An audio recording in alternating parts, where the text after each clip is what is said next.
Hello students, this is Professor Ekta Shah from JK Shah classes. Today we are gonna start with the amendment of EST for December 2024 examination. अगर आप ये amendment sheet ध्यान से देखोगे जो institute का है, तो यहाँ पर ये जो अमेंडमेंट्स है ये कवर किए गए हैं मई 2023 से लेकर मई 2024 तक. अभी सबसे इम्पॉर्टेंट एक बात, हाफ ऑफ द अमेंडमेंट्स और more than half of the amendments 75% of the amendments जो है वो हमने ऑलरेडी क्लास में डिस्कस कर लिए थे. जब हमारे रेगुलर क्लासेस चल रहे थे तभी हमने ऑलरेडी उसका डिस्कशन जो है वो कर लिया था. और ये जो अमेंडमेंट का 44 से 45 पेजेस का शीट है उसमें से अगर एग्ज़ाम में क्वेश्चन आता है तो मैक्सिमम टू मैक्सिमम सिर्फ और सिर्फ 5 मार्क का क्वेश्चन यहाँ से अमेंडमेंट से आ सकता है एग्ज़ाम के टाइम पर. इससे ज़्यादा ये अमेंडमेंट की शीट से क्वेश्चंस बन नहीं सकते. हाफ ऑफ द क्वेश्चंस जो है वो ऑलरेडी तुम्हारे मई के पहले जो थे वो मतलब मई 2023 में कुछ आ गए थे, वो ऑलरेडी हमने रेगुलर क्लासेस में कर लिए थे. यहाँ पर अगर आप देखोगे तो अमेंडमेंट्स जो है, जो मेजर अमेंडमेंट्स है, एज यू नो अपने टोटल 20 चैप्टर्स है. उसमें से फर्स्ट 1 to 17 चैप्टर्स जो है वो है पार्ट ए के. उसके बाद एक 18th वाला चैप्टर जो एक रिस्क मैनेजमेंट का चैप्टर है वो है पार्ट बी का, जो इकलौता चैप्टर आता है फॉर 20 मार्क्स. एंड 19 and 20 जो है वो है अपना पार्ट सी. अगर अभी आप देखोगे तो मेजर चेंजेस इन्होंने यहाँ पर किए हैं जो है अपने पार्ट ए के चैप्टर्स, जो है ये पार्ट ए के चैप्टर्स. और यहाँ पर part A and part C दोनों में. और यहाँ पर ये जो मिसलेनियस चेंजेस है, मतलब एक आधा कोई पॉइंट को ऐड किया है, एक आधे कोई पॉइंट को इन्होंने डिलीट किया है, वो सारे मिसलेनियस चेंजेस है. ओके, सबसे पहले we are starting with chapter number 1. मैं वापस एक बार बता दे रही हूँ कि ये अमेंडमेंट जो है उससे हार्डली एक 5 मार्क का क्वेश्चन आ सकता है. इंस्टीट्यूट ने कंटेंट थोड़ा इसमें ज़्यादा दिया है, बट एग्ज़ाम पर्सपेक्टिव से अगर क्वेश्चन बनेगा तो वो सिर्फ और सिर्फ मैक्सिमम 5 मार्क का क्वेश्चन बन सकता है. उसके आगे क्वेश्चन यहाँ पर आ नहीं सकता. ओके, अभी चैप्टर नंबर 1 में अगर तुमको याद रहेगा तो हमने OECD प्रिंसिपल्स पढ़े थे. ओके, OECD प्रिंसिपल्स में मैंने तुमको 5 ऐसे शॉर्ट फॉर्म वाले वर्ड्स तुमको लेक्चर में लिखवा के दिए थे. जो क्या थे? OECD प्रिंसिपल सबसे पहले तो नॉर्मल वाले जो प्रिंसिपल है वो किसके बारे में बात करता है. पहला पॉइंट क्या था उसमें? रिस्पॉन्सिबिलिटी ऑफ बोर्ड, कि बोर्ड की क्या रिस्पॉन्सिबिलिटी होनी चाहिए towards their shareholder, stakeholder, उसी के बारे में था. सेकेंड वाला पॉइंट था डिस्क्लोजर एंड ट्रांसपेरेंसी. बोर्ड की जिम्मेदारी बनती है कि वो लोग प्रॉपर डिस्क्लोजर करें और ऑर्गेनाइजेशन में एक ट्रांसपेरेंसी रहे. राइट्स ऑफ शेयर होल्डर के पास बहुत सारी राइट्स है, वोटिंग राइट्स एक्सेट्रा. उसके बाद हमने एक कंसेप्ट पढ़ा था चैप्टर नंबर 1 में कि हमको सिर्फ शेयर होल्डर्स को फोकस नहीं करना है, बट हमको स्टेक होल्डर्स को भी फोकस करना है. Stakeholder includes your employees, customers, suppliers, तो हमको उसकी तरफ भी देखना है. और इक्विटेबल ट्रीटमेंट, यानी कि एवरीवन इज इक्वल, ये हमने पहले पढ़ा था OECD प्रिंसिपल में जो चैप्टर नंबर 1 में था. अभी यहाँ पर मैंने क्या किया है, मैंने कुछ चीज़ों को हाईलाइट करके दिया है तुम्हारे कन्वीनियंट के लिए, बिकॉज यहाँ पर बहुत सारा ऐसा डेटा है जिसका ज़रूरत नहीं है. और तुम एग्ज़ाम के टाइम पर अगर ये जो हाईलाइटेड पार्ट है अगर तुम ये पढ़ के आ जाते हो और अगर तुम ये लिखते हो तो तुमको आराम से मार्क्स मिल सकता है. ओके, अभी ये जो OECD प्रिंसिपल्स है ये 2023 के हैं। यहाँ पर ये जो OECD गाइडलाइंस है, ये गाइडलाइंस किसके लिए बनाई गई है? Multinational enterprise on reasonable business conduct, इन लोगों के लिए ये बनाई गई है। अभी इनका एम क्या है? इसका एम क्या है? Positive contribution enterprise can make to economic, environment and social progress. ये क्यों बनाया गया है? टू सपोर्ट ESG, मतलब economical, environment, social and governance को अपने को क्या करना है? प्रमोट करना है। उसके बाद ये जो गाइडलाइंस है, ये जो 2023 एडिशन है, अपडेट, इसने क्या रिकमेंडेशंस दिया है? Responsible business conduct across key areas such as climate change, biodiversity, technology, business integrity, supply chain due diligence. मतलब पहला जो था वो किसके बारे में बात करता था? सिर्फ और सिर्फ human rights, labour rights, environment, उसके बारे में बात करता था। बट ये जो एडिशन इन लोग ने 2023 का लाया है वो किसके बारे में बात कर रहा है? वो बात कर रहा है क्लाइमेट चेंज के ऊपर, वो बात कर रहा है बायोडाइवर्सिटी के ऊपर, वो बात कर रहा है टेक्नोलॉजी के ऊपर। ओके, एक और इन लोग ने लाया है जो है कॉर्पोरेट गवर्नेंस के ऊपर।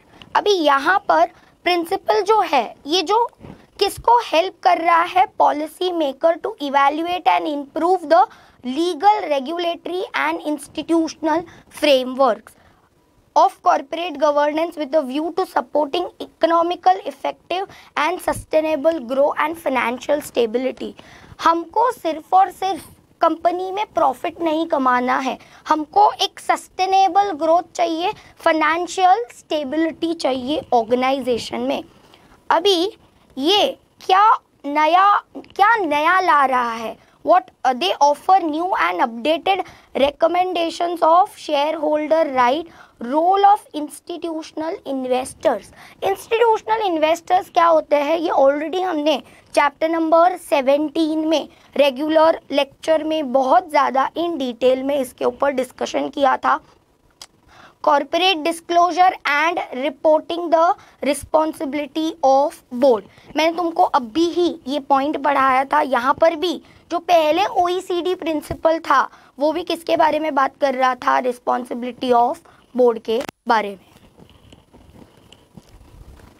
ओके, अभी ये एक उन्होंने नया कंसेप्ट लाया है जो है कॉर्पोरेट सस्टेनेबिलिटी रिपोर्टिंग डायरेक्टिव्स।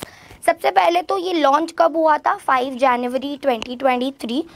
इसका rules concerning social environment information that companies have to report, this is nothing but कि तुमको ये रिपोर्ट करना है।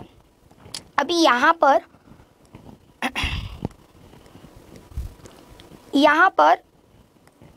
NFRD, इसका ये जो है establish reporting principle for large companies. अभी लार्ज कंपनीज क्या होती है, इसका एप्लीकेबिलिटी हमको नीचे दिया है।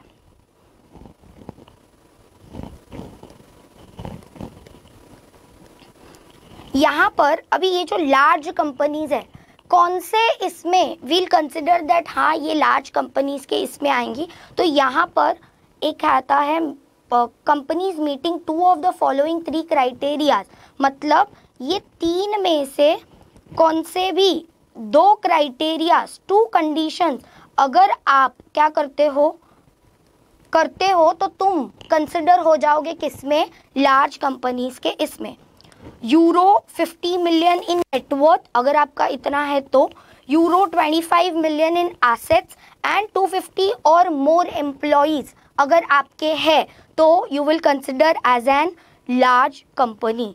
अभी यहाँ पर जो हमने ऊपर पढ़ा, ये जो फर्स्ट पेज हमने पढ़ा, इसमें से क्वेश्चन बनने का चांसेस बहुत ज़्यादा कम है। But when it comes to this topic, ये टॉपिक तुम्हारे लिए बहुत ज़्यादा इम्पॉर्टेंट है। अगर इंस्टीट्यूट चाहे तो इसमें से एक 5 मार्क का क्वेश्चन बना सकती है। यहाँ पर तुमको डायरेक्टली शायद वो लोग बोल सकते हैं कि explain corporate sustainability reporting directives. तो यहाँ पर अगर तुमको CS आरडी के रिलेटेड कोई क्वेश्चन आता है तो तुमको कैसे अटेम्प्ट करना है, सबसे पहले तुमको बता देना है कि वो कब लॉन्च हुआ था, उसका रिपोर्ट कौन सी कंपनीज को रिपोर्ट करना है, उसके बाद एनएफआरडी जो है वो कौन सी लार्ज कंपनीज के ऊपर एप्लीकेबल है, और उसके बाद तुमको ये एप्लीकेबिलिटी जो है ये बता देनी है। प्लीज़ ये एप्लीकेबिलिटी को इम्पॉर्टेंट मार्क कर दो, ये एप्लीकेबिलिटी तुमको याद करके जानी है। अगर CSRD के ऊपर कोई क्वेश्चन बनता है तो 100 नहीं 500% तुमको ये कंडीशन लिखकर आना पड़ेगा। ओके और बाकी ये वाला जो पॉइंटर्स है, ये वाला नॉर्मल रीड वाला है, यहाँ पर ये जो इफ़ेक्टिव डेट्स है ये भी बहुत ज़्यादा इम्पॉर्टेंट है। अगर CSRD के ऊपर कोई क्वेश्चन बनता है तो तुमको इफ़ेक्टिव डेट वाला भी आएगा।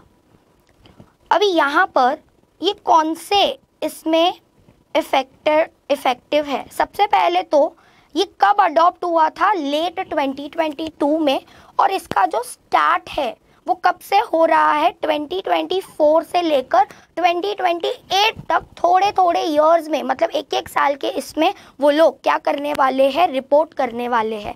सबसे पहले 1 जनवरी 2024 जो लार्ज पब्लिक इंटरेस्ट कंपनीज है जिसका एम्प्लॉई 500 विथ ओवर 500 एम्प्लॉयज़ है, ऑलरेडी उन्होंने क्या किया है, ऑलरेडी सब्जेक्ट टू NFRD है, वो लोग को रिपोर्ट, उनका रिपोर्ट ड्यू कब होगा, 2025 में।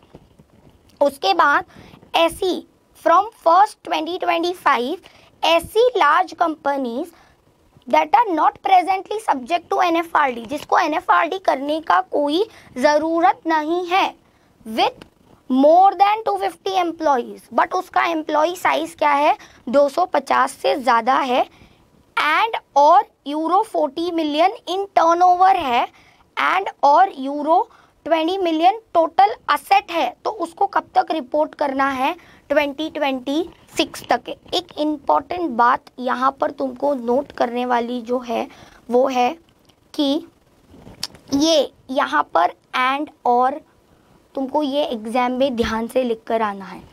3 चीज़ें हैं। सबसे पहला क्या है, एम्प्लॉयज़ जो है मोर देन 250 एम्प्लॉयज़ है, यहाँ पर €40 मिलियन का क्या है, उनका टर्नओवर है, एंड €20 मिलियन क्या है, टोटल असेट्स है, और उनको उनका जो रिपोर्ट है वो कब तक ड्यू होगा, 2026 तक। उसके बाद जो 1 जनवरी 2026 तक है, और लिस्टेड SME है एंड अदर अंडरटेकिंग जो है उसको उसका जो रिपोर्ट ड्यू कब होगा, 2027 में। ओके यहाँ पर अभी यहाँ पर एक और कंसेप्ट का बात आ रहा है, डबल मटेरियलिटी। यहाँ पर इसका मतलब क्या होता है, which means that business will have to disclose not only risk they face from changing climate, but also the impact they have caused to climate and to society। तुमको सिर्फ और सिर्फ रिस्क के बारे में नहीं बताना है, तुमको किसके बारे में बताना है, impact that they may cause to climate and to society। उसके वजह से क्या इम्पैक्ट आएगा किसके ऊपर, क्लाइमेट एंड सोसाइटी के ऊपर, वो तुमको बताना है। ओके यहाँ पर अभी यूरोपियन सस्टेनेबिलिटी रिपोर्टिंग स्टैंडर्ड का एक टेबल दिया है, ये टेबल तुमको याद करने का ज़रूरत नहीं है, ये टेबल अगर तुम याद नहीं करोगे तो भी चलेगा। यहाँ पर क्या बोला है, क्रॉस कट ग्रुप, अगर क्रॉस कटिंग का है, नंबर ESRS1 है तो उसका सब्जेक्ट क्या रहेगा, जनरल रिक्वायरमेंट्स। उसके बाद ESRS2 रहेगा तो जनरल डिस्क्लोजर्स होंगे। फिर क्लाइमेट के एनवायरनमेंट में किसके रिलेटेड बात करनी है, ESRSE1, E1 stands for climate, E2 stands for pollution, E3 stands for water and marine resources, यहाँ पर बायोडाइवर्सिटी। यहाँ पर ये टेबल अगर तुम याद करके नहीं जाते हो तो इट्स ओके। एग्ज़ाम से क्वेश्चन बनेगा इसका चांसेस बहुत ज़्यादा कम है। ये टेबल के ऊपर कोई क्वेश्चन बनेगा नहीं। यहाँ पर वापस से क्वेश्चन अगर कोई बनेगा और कुछ इम्पॉर्टेंट है तुम्हारे एग्ज़ाम के लिए तो वो है corporate sustainability and reporting directives. तुमको कैसे पॉइंटर्स लिखने हैं, क्या लिखना है, वो मैंने तुमको ऑलरेडी एक्सप्लेन किया है। 5 मार्क का अगर क्वेश्चन आता है तो वो कंटेंट जो है वो मोर देन सफिशिएंट है। ओके, अभी यहाँ पर एक और बात आ रही है EFRS सस्टेनेबिलिटी डिस्क्लोजर स्टैंडर्ड्स। यहाँ पर EFRS S1 किसके बारे में बात कर रहा है? यहाँ पर इसका मेन ऑब्जेक्टिव क्या है? To require entity to disclose information about its sustainability related risk and opportunity that is useful. यहाँ पर तुमको क्या करना है? अब तुमको कौन सा इंफॉर्मेशन डिस्क्लोज करना है अबाउट इट्स सस्टेनेबिलिटी और related to risk and opportunity, जो किसके लिए यूजफुल है? Useful to users for general purpose of financial report in making decision related to providing resources to entities. यहाँ पर requires an entity to disclose information about sustainability related risk and opportunity that could reasonably be expected to affect entity's cash flow। ऐसा कौन सा है जिससे तुम्हारा cash flow पे affect आ सकता है? वो it access to finance or cost of capital over short, medium and long term, वो आपको डिस्क्लोज करना है। यहाँ पर ये इम्पॉर्टेंट है, set out requirement for disclosing information about entity sustainability reporting risk and opportunity. Disclosure about कौन सा डिस्क्लोजर देना है? First, governance process, controls and procedure, monitor, manage and oversee sustainability related to risk and opportunity. अगर तुम देखोगे ध्यान से तो एक ही बात कर रहे हैं ये लोग, रिस्क एंड अपॉर्चुनिटी के बारे में। उसके बाद जो एंटिटी का स्ट्रैटेजी है किसके related? For managing sustainability related to risk and opportunity. वापस से तुम लोग का क्या स्ट्रैटेजी है रिस्क एंड अपॉर्चुनिटी के रिलेटेड। उसके बाद process entity use to identify, assess, prioritise and monitor, क्या sustainability related risk and opportunity, क्या कैसे तुम आइडेंटिफाई कर रहे हो, कैसे तुम असेस कर रहे हो, कैसे तुम उसको प्रायोरिटाइज कर रहे हो, कैसे तुम उसको मॉनिटर कर रहे हो, क्या risk and opportunity. And last क्या है?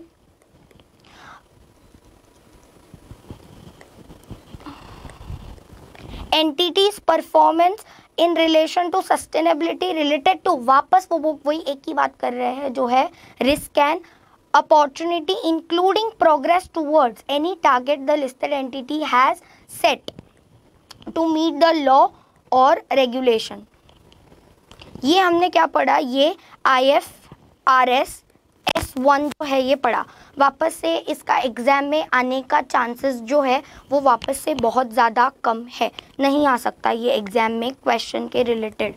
अभी यहाँ पर IFRS S2 है जो किसके बारे में इफेक्टिव किसके? Effective for annual reporting period beginning on or after 1 January 2024। यहाँ पर general requirement for disclosure of sustainability related to financial information is also applied.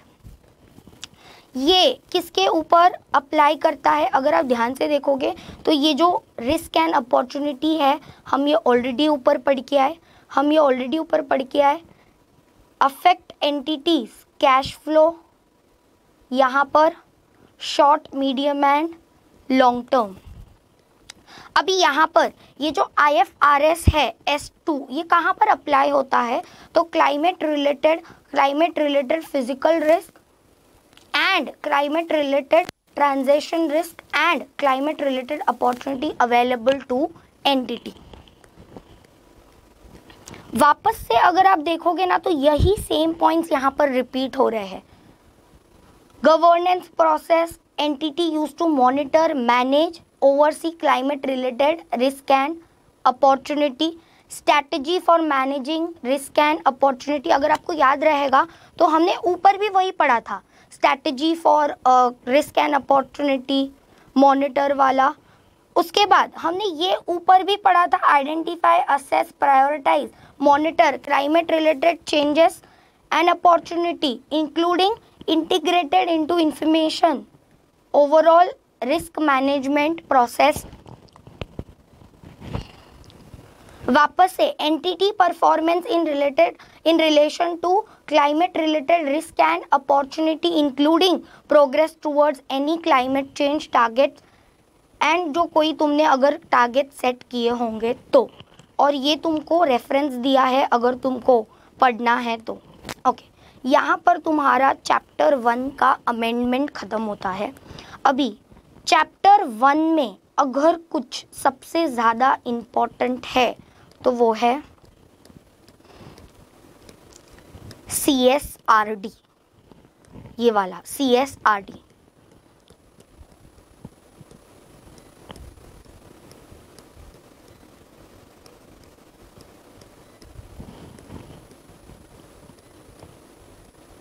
इससे तुम्हारा 5 मार्क का एक क्वेश्चन जो है वो बन सकता है चैप्टर नंबर 1 से। ओके, अभी हम चलते हैं चैप्टर नंबर 2 के तरफ।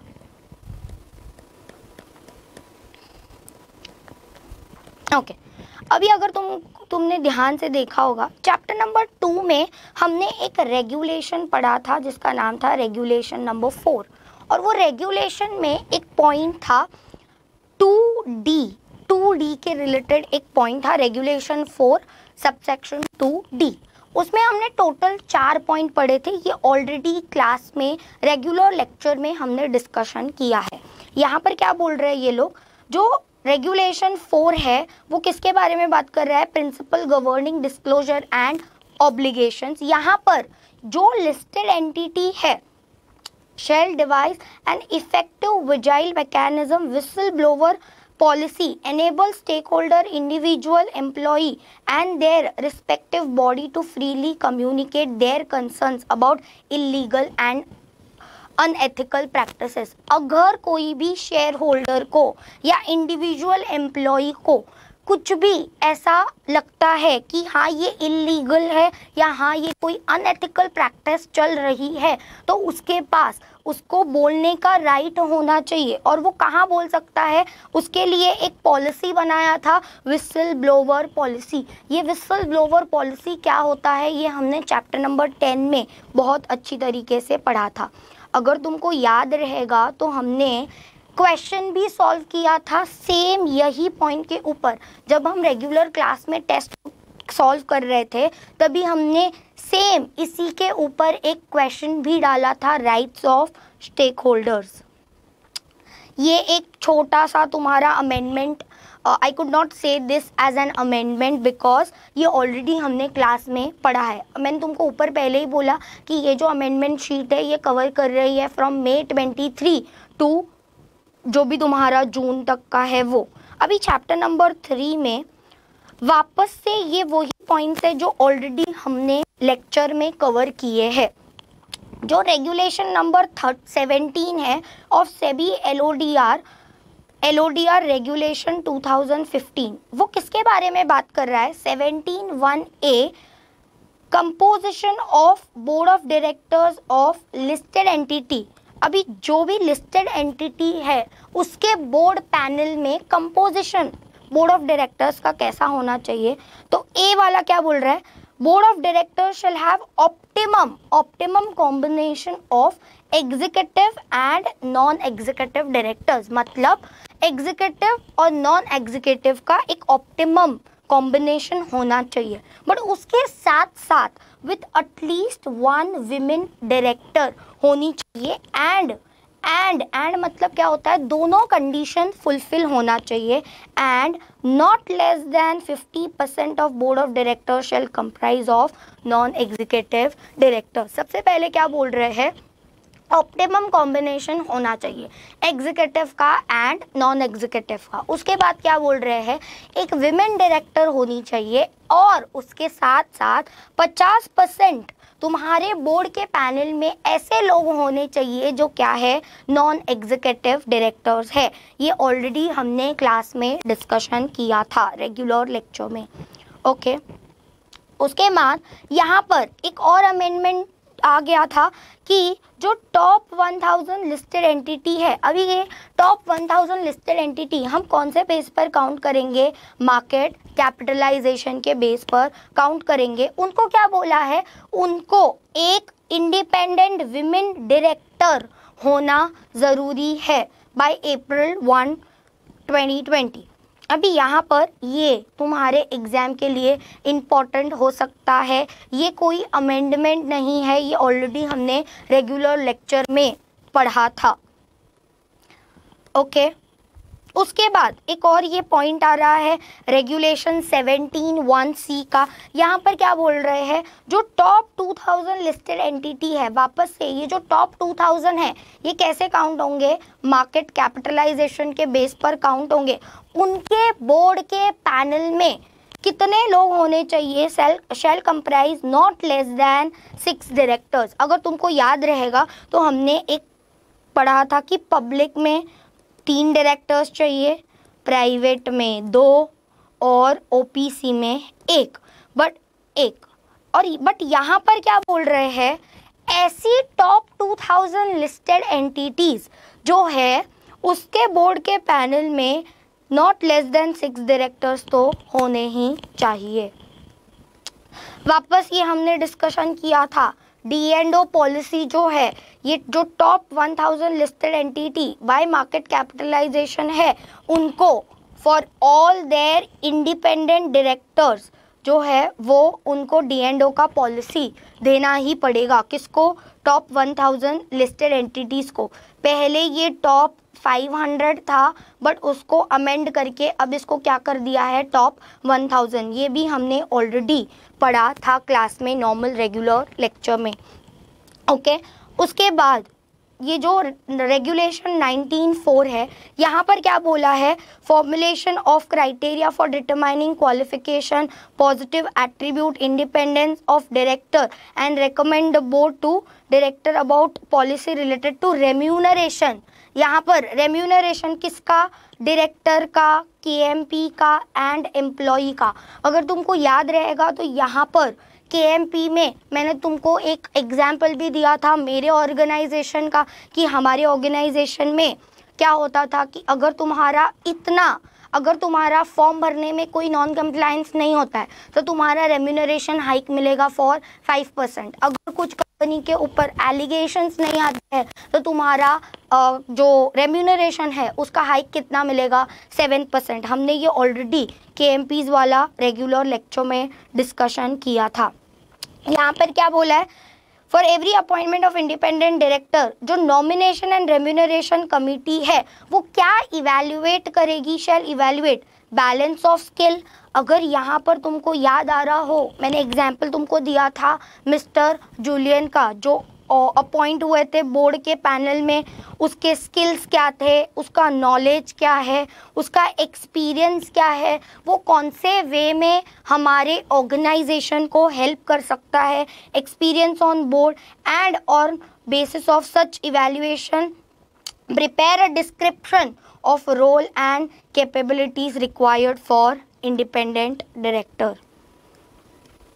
वापस से यहाँ पर अगर तुमको डिफ़िकल्टी हो रही है ऐसा पर्सन फाइंड आउट करने में तो तुम क्या कर सकते हो, तुम यहाँ पर कोई एक्सटर्नल एजेंसी का हेल्प भी ले सकते हो। और यहाँ पर consider candidate for wide range of background having due regards diversity, और consider the time commitment to candidate, कितना टाइम वो अपने ऑर्गेनाइजेशन को दे सकता है। अगर तुम ये पेज पूरा देखोगे तो ये पेज हमने ऑलरेडी क्लास में डिस्कशन कर लिया था रेगुलर लेक्चर में। तुम्हारे लिए ये कोई अमेंडमेंट ही नहीं है, बिकॉज हमने ऑलरेडी रेगुलर लेक्चर में इसको पढ़ भी लिया था।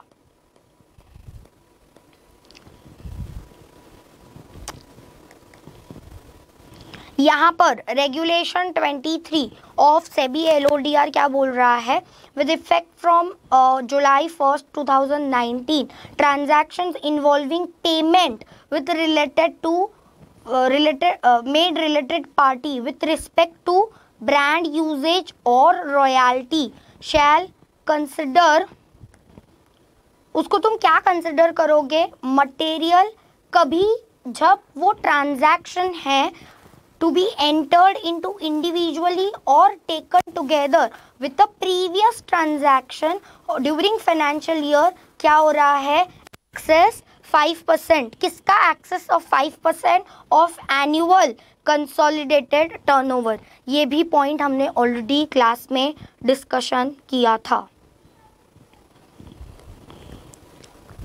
यहाँ पर एक और बात, ये जो अभी चैप्टर नंबर 3 का इतना ही अमेंडमेंट था, ये कोई अमेंडमेंट नहीं था, ये ऑलरेडी हमने रेगुलर लेक्चर्स में पढ़ा था और वापस से मैंने तुमको एक बार रिकैप भी करवाया है। अभी चैप्टर नंबर 4 में क्या अमेंडमेंट्स है, अगर तुमको याद रहेगा रेगुलेशन 29 यहाँ पर 3 टाइप का था, एक 2 डेज, 5 डेज, 11 डेज। 5 डेज का क्या था, अगर तुम्हारा फाइनेंशियल स्टेटमेंट्स है, फाइनेंशियल स्टेटमेंट्स क्वार्टरली है या ईयरली है, हाफ ईयरली है, तो तुमको इन्फॉर्म करना है स्टॉक एक्सचेंज को।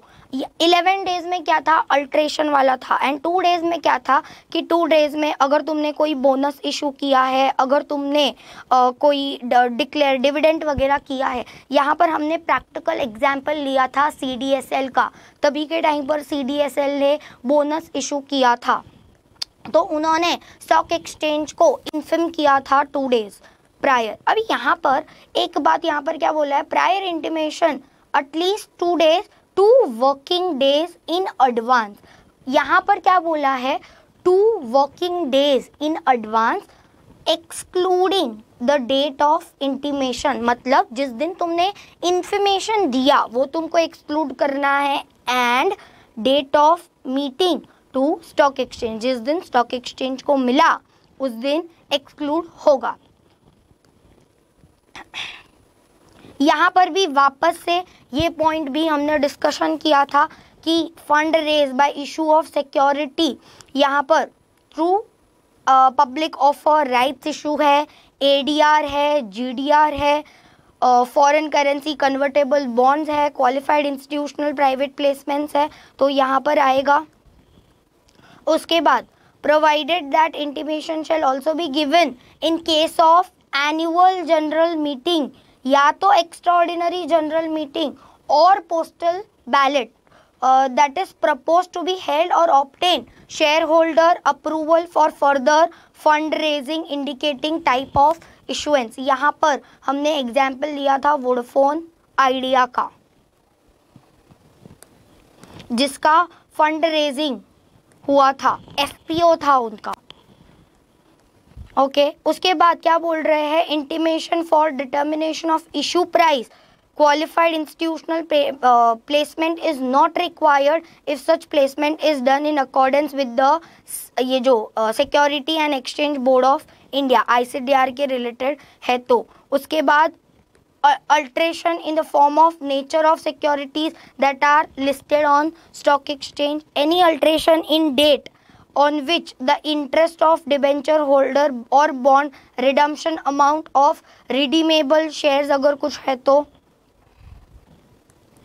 intimation required shall be mentioned the date of such meeting of board of directors।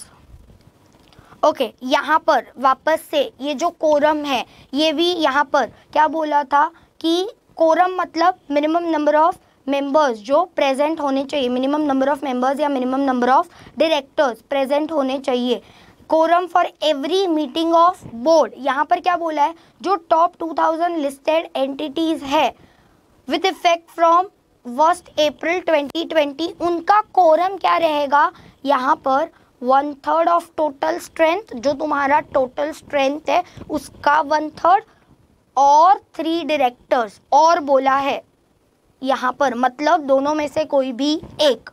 और 3 directors whichever is higher including at least 1 independent director। मतलब 1/3 जो तुम्हारे टोटल स्ट्रेंथ का है, या तो 3 डायरेक्टर्स उसमें से जो भी हायर है वो, और एक इंडिपेंडेंट डायरेक्टर तो होना ही चाहिए। ये वाला ओके। यहाँ पर चैप्टर नंबर 4 का अमेंडमेंट्स जो है वो ख़त्म होता है। फॉर चैप्टर नंबर 2, 3, 4 ये कोई अमेंडमेंट्स नहीं है, ये ऑलरेडी हमारे बुक्स में कवर था और मैंने वापस से एक बार एक्सप्लेनेशन भी किया है। उसके बाद ये जो बोर्ड कमिटीज़ वाला है चैप्टर नंबर 5, यहाँ पर ये जो ऑडिट कमेटी का जो है मैंडेटरी रिव्यूज़ जो है उसमें से ये वाला पॉइंट रिमूव हो चुका है, ये तुम्हारे लिए इम्पोर्टेंट नहीं है। एक इम्पॉर्टेंट बात जो तुमको ध्यान में रखनी है, वापस से ये मोस्ट इम्पॉर्टेंट, अगर तुम ये जून 24 का पेपर देखोगे, हमने जून 24 का जो पेपर सॉल्व किया था, हमने तभी ये क्वेश्चन सॉल्व किया था। यहाँ पर जो रिस्क मैनेजमेंट कमेटी है वहाँ पर सबसे पहले तो उसकी एप्लीकेबिलिटी क्या है, तो टॉप 1000 लिस्टेड एंटिटी एंड है, यहाँ पर तुमको फोकस करना है कि दोनों कंडीशंस क्या है, दोनों कंडीशंस सेटिस्फाई होनी चाहिए and a high value debt listed entity. अगर तुमको याद हो तो यहाँ पर हमने कौन सी वेबसाइट देखी थी, क्रिसिल की वेबसाइट देखी थी। मैंने तुमको बताया था कि क्रिसिल की जो वेबसाइट है वहाँ पर रिस्क मैनेजमेंट कमेटी जो है वो वहाँ पर उन्होंने बनाई है। यहाँ पर ये मेन एक इम्पॉर्टेंट पॉइंट है, हमने पहले क्या पढ़ा था कि ये जो गैप है, गैप बिटवीन 2 मीटिंग्स जो है वो क्या होना चाहिए, नॉट लेस, वहाँ पर 180 डेज़ का हमने प्रोविज़न पढ़ा था, बट अभी वो 180 डेज़ का प्रोविज़न जो है वो हट गया है। अभी क्या है, जो मीटिंग है रिस्क मैनेजमेंट कमेटी की, वो conduct in such a manner that on continuous basis not more than 210 days shall lapse between any 2 consecutive meeting। मतलब पहले हमने 180 दिन जो पढ़ा था वो अभी क्या हो चुका है, 210 days। ये तुम्हारे लिए इम्पॉर्टेंट है बिकॉज़ ये रेगुलर लेक्चर में जब हम पढ़ रहे थे तब ये जो अमेंडमेंट है वो तुमको एप्लीकेबल है या नहीं है वो तब हमको पता नहीं था, बट इंस्टीट्यूट ने अभी तुम्हारी सप्लीमेंट में ही ये दे दिया है। ये तुम्हारे लिए बहुत ज़्यादा इम्पॉर्टेंट है, प्लीज़ इसको हाईलाइट करके रखो। और ये एप्लीकेबिलिटी ओके, ये जो एप्लीकेबिलिटी है ये तो ठीक है, ये तो हमने हमारे रेगुलर लेक्चर्स में भी पढ़ा था और हमने इसका एग्जाम्पल भी देखा था। ओके, यहाँ पर अभी चैप्टर नंबर 8 में board disclosures and website disclosures, यहाँ पर वापस से ये पूरे के पूरे पॉइंट्स हमने पूरे क्लास में डिस्कशन किए हैं। सबसे पहला क्या है, एनुअल रिपोर्ट। यहाँ पर क्या बोला था, जो भी टॉप 1000 लिस्टेड एंटिटी है on market capitalisation, BRSR sustainability reporting, अगर तुमको याद रहेगा तो हमने किसका, टाटा मोटर्स का एनुअल रिपोर्ट जो है वो नॉर्मल लेक्चर में देखा था और वहाँ पर हमने देखा था कि टाटा मोटर जो है वो टॉप 1000 लिस्टेड एंटिटी में आती है और उसने कंप्लायंस भी किया है किसका, business responsibility and sustainability report. उसके बाद यहाँ पर वापस से ये पूरे के पूरे कंटेंट जो है वो वहाँ पर थे। Assurance of BRSR and sustainability reporting report core, यहाँ पर क्या बोला था, अश्योरेंस तुमको देना है, shall be obtain with effect from and in manner such as may be prescribed by board. जो भी बोर्ड बोलेगा उसके हिसाब से फ्रॉम टाइम टू टाइम। यहाँ पर अगर तुमको याद रहेगा तो वैल्यू चेन का भी वो टाटा मोटर्स के रिपोर्ट में एक अलग से पेज था। वहाँ पर क्या बोला था, listed entity shall also make disclosure and obtain assurance as per BRSR report core for their value chain with effect from and in such a manner as may be prescribed by board from time to time. एक और यहाँ पर क्या था, remaining listed entities, मतलब ऐसी listed entity जो top 1000 के बाद वाली जो लिस्टेड एंटिटीज है, including the entities which have listed their specified securities on कौन से प्लेटफॉर्म पर, SME एक्सचेंज पर, मे मतलब तुमको चाहे तो तुम कर सकते हो, may voluntary disclose BR business responsibility and sustainability report और may voluntary opt the assurance, assurance मतलब जो अभी हमने ऊपर पढ़ा BRSR कोर जो है अश्योरेंस फॉर देमसेल्फ और for their value chain as the case may be. अगर तुमको चाहे तो तुम वॉलंटरीली कर सकते हो। यहाँ पर ओके यहाँ पर एक ये सीनियर मैनेजमेंट का ये दिया है, particulars of senior management including the change therein since the close of previous financial year. अगर सीनियर मैनेजमेंट में कुछ ज़्यादा चेंज है तो तुमको वो अगर चेंजेस है close of previous financial year तो तुमको डिस्क्लोज करना है। उसके बाद ये वाला, ये मैंने तुमको इम्पोर्टेंट मार्क करवाया था, there is a high chance कि ये भी क्वेश्चन आ सकता है एग्जाम में चैप्टर नंबर 8 से। यहाँ पर क्या बोला है, ये जो रेगुलेशन 62 है वो किसके बारे में बात कर रहा है, वेबसाइट डिस्क्लोजर के बारे में। यहाँ पर किसके रिलेटेड पॉइंट है कि तुमको जो तुम्हारा रिपोर्ट है उसमें वेबसाइट डिस्क्लोजर में तुमको कंपोजिशन ऑफ बोर्ड उसका होना चाहिए। उसके बाद दूसरा क्या है, फाइनेंशियल इन्फॉर्मेशन, कौन से फाइनेंशियल इन्फॉर्मेशन होनी चाहिए, तो नोटिस ऑफ मीटिंग जो तुमने तुम्हारे बोर्ड ऑफ डायरेक्टर्स को दी थी, वेयर फाइनेंशियल रिजल्ट जो है वो डिस्कस हुए थे, financial results on a conclusion of meeting of the board of directors where financial results were approved, कभी तुमने अप्रूव्ड करवाए थे, complete copy of annual report including balance sheet, P&L, government directors report, corporate governance report, वो information with respect to following, यहाँ पर ये भी information तुमको देनी है। रिवीजन ऑफ रेटिंग असाइन, अगर तुमको याद रहेगा तो हमने यहाँ पर बात की थी CRA, अगर तुम्हारा रिवीजन हो रहा है रेटिंग में, फॉर एग्जांपल पहले तुमको AAA था बट अभी तुम्हारा रिवीजन होने, रेटिंग रिवाइज होने के बाद BBB हो गया या A+ हो गया तो भी to non convertible debt securities, but ये जो है वो डिलीट हो चुका है, स्टैंड्स डिलीट, ये हमारा हमने तभी पढ़ा था बट अभी ये तुम्हारा डिलीट हो चुका है। All credit rating obtained by entity for all it's listed non converted securities update immediately upon any revision in the rating, जो रेटिंग में रिविजन है तो तुमको करना पड़ेगा। Statement of deviation and variation, अगर तुमको याद रहेगा तो यहाँ पर हमने एंटनी वेस्ट का जो कंपनी था, एंटनी ई वेस्ट वाला, वहाँ पर तभी हमने statement of deviation and variation वाला देखा था। उसके बाद एनुअल रिटर्न जो है एज प्रोवाइडेड अंडर सेक्शन 192। उसके बाद यहाँ पर क्या बोला है, listed entity to whom regulation 15 to regulation 27 are applicable and also make following additional disclosures on website. यहाँ पर क्या, कंपोजिशन ऑफ वेरियस कमिटीज, अगर याद रहेगा हमने एक्विटी रेटिंग्स और क्रिसिल का देखा था कि उन्होंने कितने जो भी कमिटीज है उसका डिस्क्लोजर किया था of board of directors. Terms and conditions for appointment of IDs, यहाँ पर हमने एग्जाम्पल देखा था रिलायंस का। उसके बाद code of conduct of board of directors and senior management personal,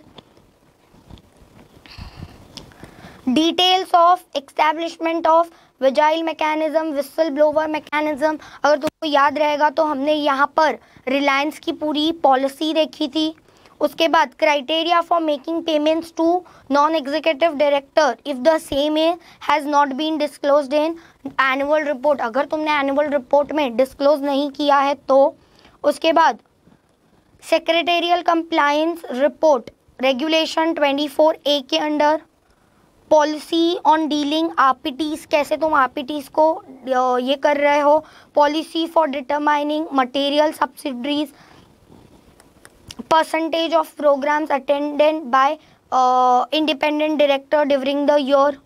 उसके बाद नंबर ऑफ आवर्स, कितने स्पेंड कर रहे हैं independent directors in such program and any other relevant detail.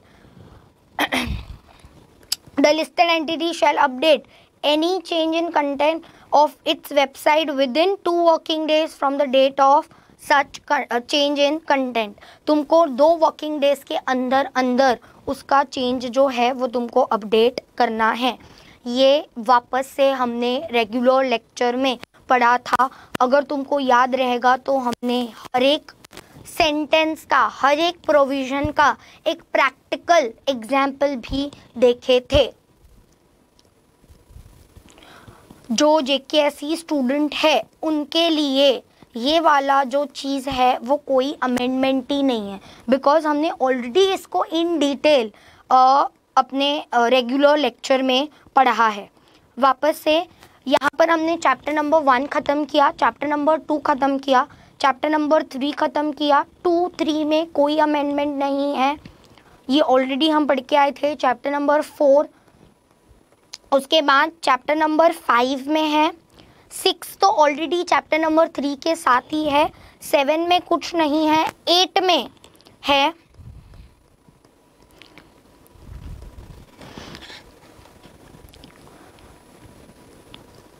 Okay, अभी 9th वाले चैप्टर में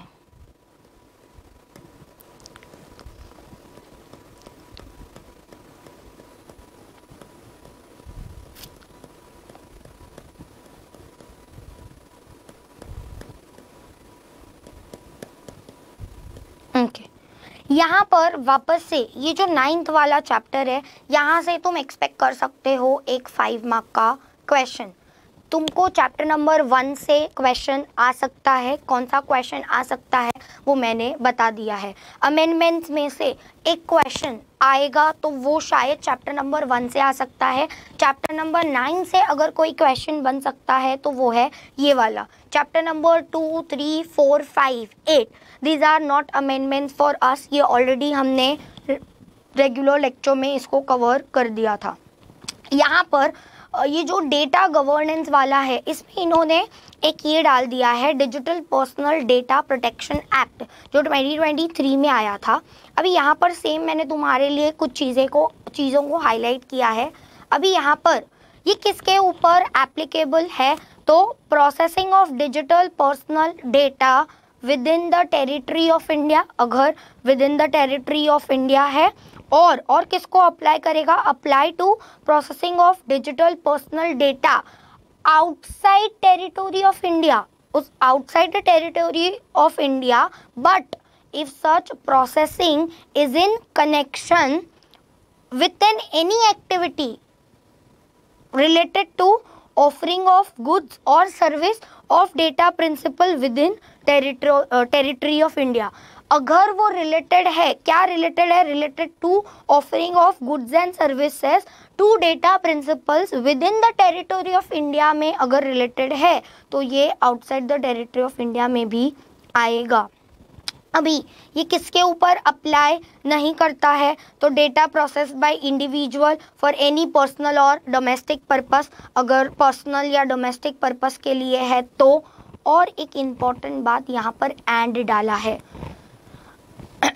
and made or cause to be made publicly available by data principals to whom such data relate. और यहाँ पर क्या बोला है, किसी पर्सन का क्या है, ऑब्लिगेशन है under any law for the time being enforced in India to make सर्च पर्सनल डेटा पब्लिकली अवेलेबल। अगर कोई लॉ के अंदर तुम्हारा ऑब्लिगेशन आ रहा है to make that data publicly available, तो भी वो क्या हो जाएगा, वो ये जो एक्ट है वो उसके ऊपर अप्लाई नहीं होगा।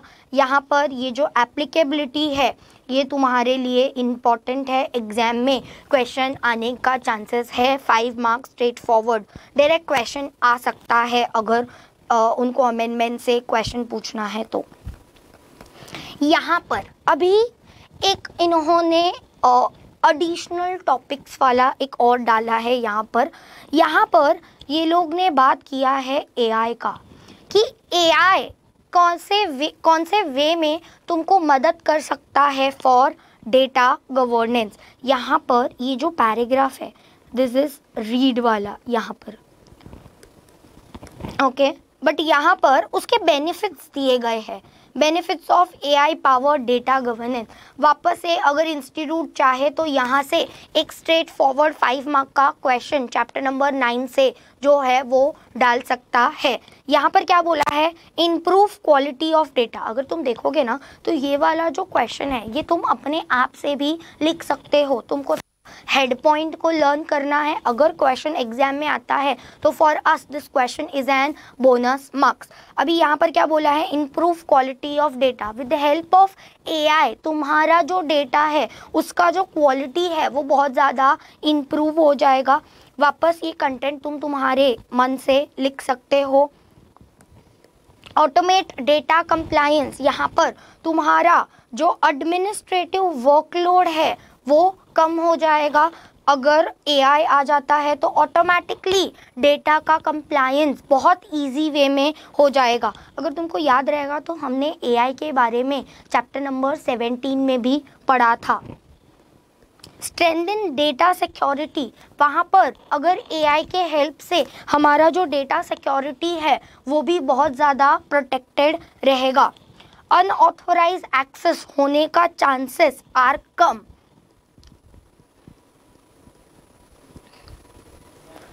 ओके, यहाँ पर डेटा जो है वो one line lies one objective to encourage employees to use. यहाँ पर जो डेटा जो है अगर एआई के इसमें है तो वो इजीली सारे एम्प्लॉयज को एक्सेसिबल है एट अ वन प्लेस। उसके बाद यहाँ पर regulatory trends in AI regulation एक दिया है। सेम यहाँ पर भी अगर डायरेक्ट क्वेश्चन बनता है, ये कोर प्रिंसिपल्स में यहाँ पर इन्होंने OECD G20 जो अभी हमने चैप्टर 1 में सेकेंड वाला पढ़ा,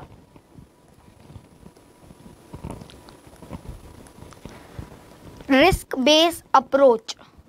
यहाँ पर रिस्क बेस्ड अप्रोच जो है, risk based approach by AI regulations means that it is they are trailing their AI regulations. यहाँ पर that compliance obligation to the level of risk. Low risk means no or very few obligations. High risk means significant or strict obligations. वापस से ये तुम चाहे तो इसको सिर्फ एक नॉर्मल रीड कर सकते हो। एग्जाम में क्वेश्चन बनने का चांसेस यहाँ से कम है।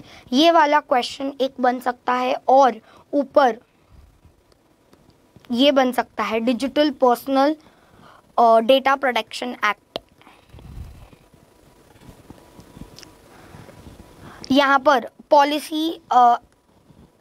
पॉलिसी के रिलेटेड कुछ अगर है, प्राइवेट सेक्टर कोलैबोरेशंस वाला, इंटरनेशनल कोलैबोरेशंस, ये वाला तुम चाहे तो इसको रीड कर सकते हो। इट्स एन सिंपल रीड वाला टॉपिक। वहाँ पर कुछ तुमको ज़्यादा डिफ़िकल्टी मतलब ज़्यादा टाइम वेस्ट करने का ज़रूरत नहीं है। वापस से यहाँ पर OECD प्रिंसिपल्स आया है with related to AI intelligence, AI के रिलेटेड। यहाँ पर इन्होंने 2 कैटेगरीज को कवर किया है, value based principle, recommendations of policy maker. अभी अगर तुम ध्यान से देखोगे ना तो यहाँ पर वापस से वही सेम पॉलिसीज़ जो है वो उन्होंने डाली है। यहाँ पर वापस से उन्होंने स्टेक होल्डर का बात किया है। Stakeholder should be proactively engage, responsible stewards of trustworthiness, AI beneficial outcome of people planet. यहाँ पर वापस से सेम चीज़ें रिपीट हो रही है। अगर तुम देखोगे तो यहाँ पर भी हमने एक स्टेक होल्डर के रिलेटेड बात की थी, ये वाला पॉइंट, ये वाला जो पॉइंट था, यहाँ पर भी वो स्टेक होल्डर के रिलेटेड ही बात कर रहे हैं। इनका प्रिंसिपल 1 क्या है? Inclusive growth, sustainable development and well being. एक इंक्लूसिव ग्रोथ होना चाहिए, कौन से वे में होना चाहिए? Sustainable development and well being के इसमें। उसके बाद वापस से यहाँ पर human central values and fairness, यहाँ पर वापस से आ गया this include freedom, discrimination, non discrimination and equality, diversity, fairness. यहाँ पर अगर तुमने देखा होगा तो यहाँ पर हमने वापस से ये ऑलरेडी पॉइंट पढ़ा था इक्विटेबल ट्रीटमेंट का। वापस से ये वाला पॉइंट जो है ये सेम है। प्रिंसिपल 1.3 क्या बोल रहा है? ट्रांसपेरेंसी वाला। यहाँ पर हमने वही पॉइंट पढ़ा था, ट्रांसपेरेंसी एंड डिस्क्लोजर वाला। सिक्योरिटी एंड सेफ्टी वाला जो था यहाँ पर कि प्रॉपरली तुम्हारा डेटा जो है वो सिक्योर्ड रहेगा। सेफ्टी वाला, ये सेफ्टी वाला पॉइंट, सिक्योरिटी वाला हमने अभी यहाँ पर भी पढ़ा था। स्ट्रेंथन डेटा सिक्योरिटी,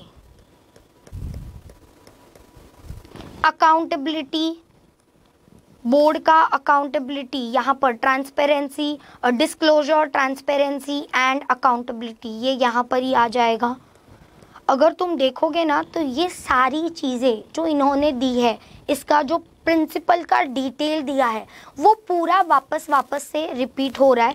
तुम चाहे तो इसको एक बार वापस से रीड कर सकते हो, बट अगर इससे क्वेश्चन आता है तो जो हमने पहले किया है तुम वही लिख सकते हो। अभी यहाँ पर जो चैप्टर नंबर 1 में अगर हमने किया था तो यही 3 पॉइंट्स वहाँ पर भी थे, disclosure, transparency, stakeholder and equitable treatment. यहाँ पर भी वही है। और सिक्योरिटी वाला जो पॉइंट है वो हमने अभी ही ऊपर पढ़ा। ओके, यहाँ पर रिकमेंडेशंस फॉर पॉलिसी मेकर, मतलब investing in AI research and development. Investment करना है तुमको किस में? फॉर एआई के रिसर्च एंड डेवलपमेंट में। यहाँ पर वापस से वही सेम पॉइंट्स आ रहे हैं, digital ecosystem for AI, providing and enabling policy environment for AI,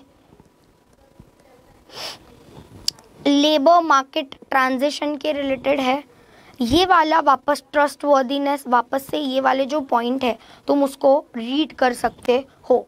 exam के पर्सपेक्टिव से क्वेश्चन बनने का कोई चांस नहीं है, बिकॉज वो पूरे के पूरे प्रिंसिपल्स ऑलरेडी हम चैप्टर नंबर 1 में पढ़ के आए थे, वो ऑलरेडी तुमको है वहाँ पर। ओके, यहाँ पर अभी ये जो data protection seal of data security council of India है, this is a read topic.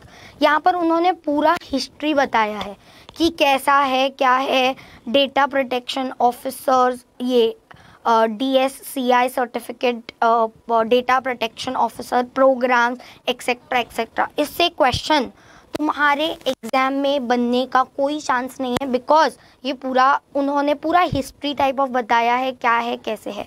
अगर तुमको याद रहेगा तो चैप्टर नंबर 1 में भी ऐसे सारे हिस्ट्री ऑफ EST वाले थे, सेम यहाँ पर भी। अभी यहाँ पर इन्होंने क्या किया है, एग्जाम्पल दिया है सन फार्मा का और बाकी दूसरी सारी कंपनीज का, उन्होंने पूरा यहाँ पर एक्सप्लेनेशन दिया है। और यहाँ पर उन्होंने परसेंटेज सब डाला है, 38%, 38 increase by 38% on the year 2022। ये वाला टॉपिक भी रीड है। एग्जाम पर्सपेक्टिव से क्वेश्चन बनने का चांसेस बहुत ज़्यादा कम है, बहुत ज़्यादा कम नहीं, एक बन ही नहीं सकता यहाँ पर क्वेश्चन, बिकॉज यहाँ पर वो लोग किसके बारे में बात कर रहे हैं, कोई स्पेसिफिक कंपनी के बारे में बात कर रहे हैं। ओके, अभी यहाँ पर अगर तुम देखोगे इंडेक्स में, एक बार इंडेक्स देखते हैं। यहाँ पर हमने चैप्टर नंबर 1 कवर कर दिया। जो मिसलेनियस चेंजेस, मतलब कौन से चैप्टर के? Chapter 2, chapter 3, 4, 5 and 8। यहाँ पर ये चैप्टर्स हमने कवर किए। चैप्टर नंबर 9, चैप्टर नंबर 7 में कोई चेंजेस नहीं है। 9 में जो चेंजेस था वो मैंने बता दिया है। उसके बाद चैप्टर नंबर 10 जो विसल ब्लोअर वाला है उसमें कोई चेंजेस नहीं है। उसके बाद एथिक्स वगैरह जो था उसमें भी कोई चेंजेस नहीं है। अगर अभी ये 2 चैप्टर्स देखेंगे, एनवायरनमेंट एंड ग्रीन इनिशिएटिव, यहाँ पर इंस्टीट्यूट ने पूरा 8 पेज का दिया है। वापस से ये पूरे के पूरा ऐसा कंटेंट है जो तुमको सिर्फ और सिर्फ रीड करना है। अभी यहाँ पर मैं यहाँ से क्वेश्चन बनने का कोई चांस नहीं आता है। अमेंडमेंट से क्वेश्चन बन सकता है तो वो चैप्टर नंबर 1 से बन सकता है, चैप्टर नंबर 9 से बन सकता है जो मैंने ऑलरेडी तुमको बताया। चैप्टर नंबर 2 से लेकर 8 तक अपने लिए वो कोई अमेंडमेंट ऑलरेडी है ही नहीं, बिकॉज हमने वो ऑलरेडी रेगुलर लेक्चर में इन डिटेल पढ़ लिया था। यहाँ पर मैं तुमको चैप्टर नंबर 13 और 15 का एक बार बताती हूँ। Chapter number 13 and chapter number 15, ये दोनों चैप्टर्स को मिलाकर अगर हम जून का पैटर्न देखेंगे, जो जून 2024 का पैटर्न था, तो इसमें से सिर्फ एक ही क्वेश्चन आया था, क्वेश्चन फॉर 5 मार्क्स। अभी यहाँ पर इन्होंने ये जो सप्लीमेंट है इसमें क्या किया है पता है, 5 से 6 कंपनी का पूरा डेटा वगैरह दिया है। अगर तुमको याद रहेगा तो मैंने तुमको बोला था कि ये जो डेटा है, डेटा के बेस के ऊपर कभी भी एग्जाम में क्वेश्चन बनेगा नहीं। मैं तुमको चैप्टर नंबर 13 बताती हूँ।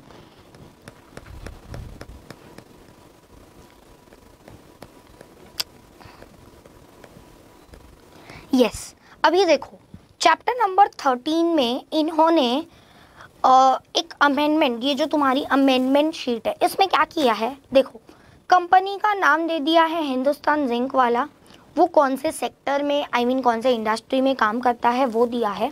और यहाँ पर उन्होंने पूरा ये दिया है क्या, एनवायरमेंटल, सोशल, गवर्नेंस। एनवायरमेंटल में ये 4 पॉइंट, सोशल में ये 2 पॉइंट और यहाँ पर ये 2 पॉइंट। अभी यहाँ पर इन्होंने देखो क्या बोला है, यहाँ पर क्लाइमेट चेंज का 0.5 MN का, नेट ज़ीरो जर्नी का। यहाँ पर वापस से ये लोग ने क्या बोला है, scope 2 emission by 50%, scope 3 emission by 25% by 2030। ये सब अगर तुम देखोगे ना, this target revisions will assist the company to achieve net zero emission by 2050। अगर तुमको याद रहेगा मैंने तुमको रिलायंस का, टाटा का भी दिखाया था, उनका नेट ज़ीरो एमिशन 2035 तक रिलायंस का क्या है, 2045 तक क्या है।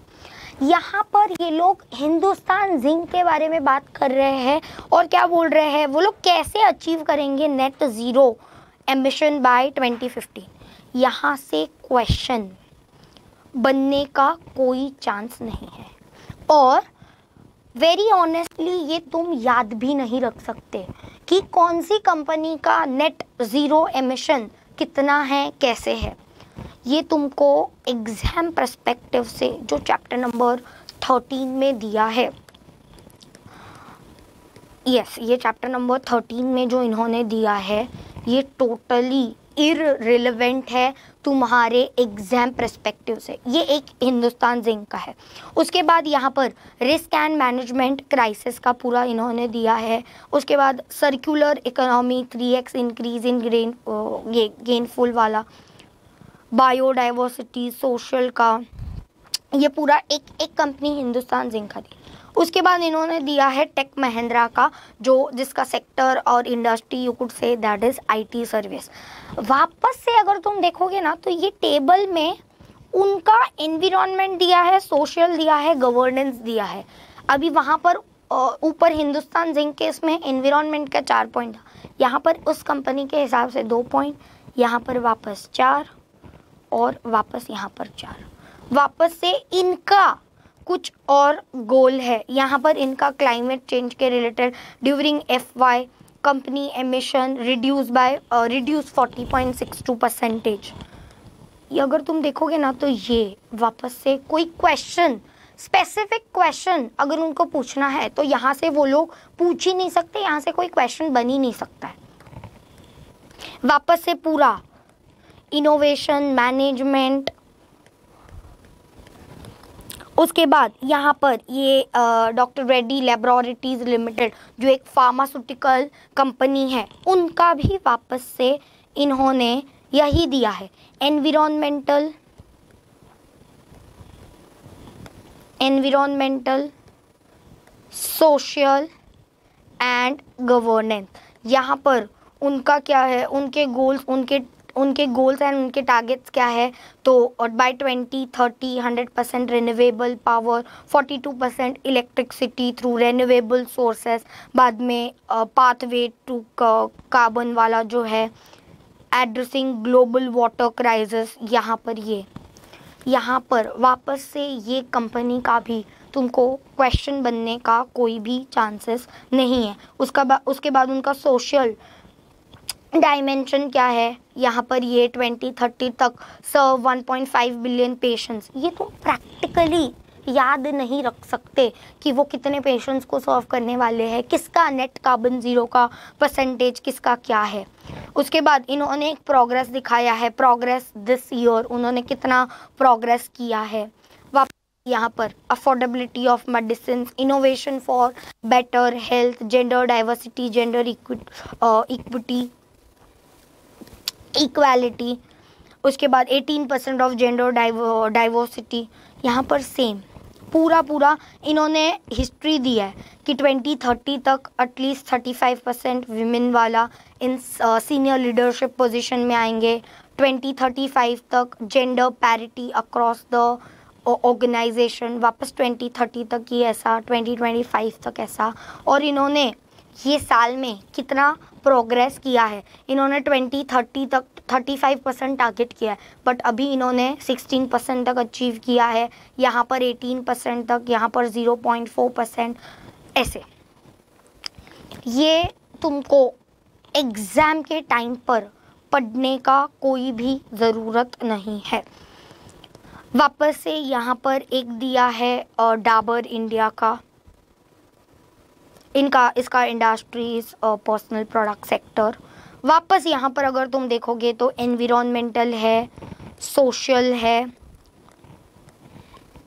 और वापस से यहाँ पर गवर्नेंस का बात हो रहा है। वापस से इस कंपनी का गोल क्या है, इन्होंने कितना अचीव किया है। सेम ऊपर भी इसका क्या गोल है, इन्होंने कितना अचीवमेंट किया है, वही इन्होंने डाला है। यहाँ पर वापस से इनका सोशल डायमेंशन में क्या गोल है, क्या इन्होंने कितना अचीव किया है। Practically it is not possible for you to remember every company का गोल और उनके अचीवमेंट। तुम देखोगे तो यहाँ पर कोई एक कंपनी नहीं है, इन्होंने 5-7 कंपनीज डाली है। वापस यहाँ पर प्रोडक्ट वाले में इनका गोल, इनका अचीवमेंट, डाइवर्सिटी में इनका गोल, इनका अचीवमेंट।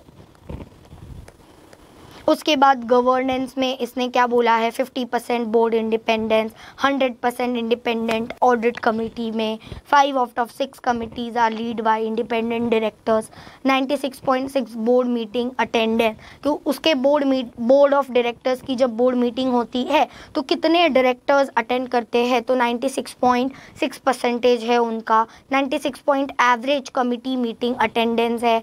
ESG का कमिटी है उनका।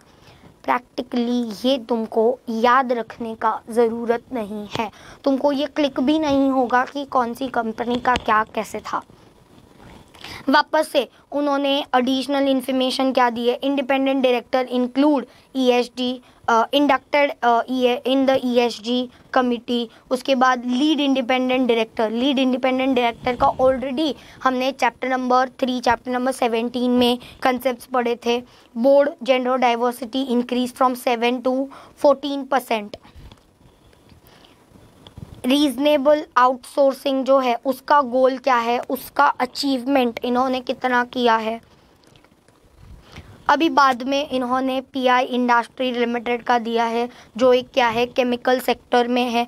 वापस से उसका एनवायरनमेंट, सोशल और गवर्नेंस का क्या है, उसका कंपनी का गोल क्या है, उसके कंपनी का SDG ये क्या है, एंड प्रोग्रेस कितना उन्होंने प्रोग्रेस किया है। यहाँ पर उसके बाद सोशल में सेम कंपनी का कितना गोल है, कितना अलाइनमेंट्स है और कितना उन्होंने प्रोग्रेस किया है।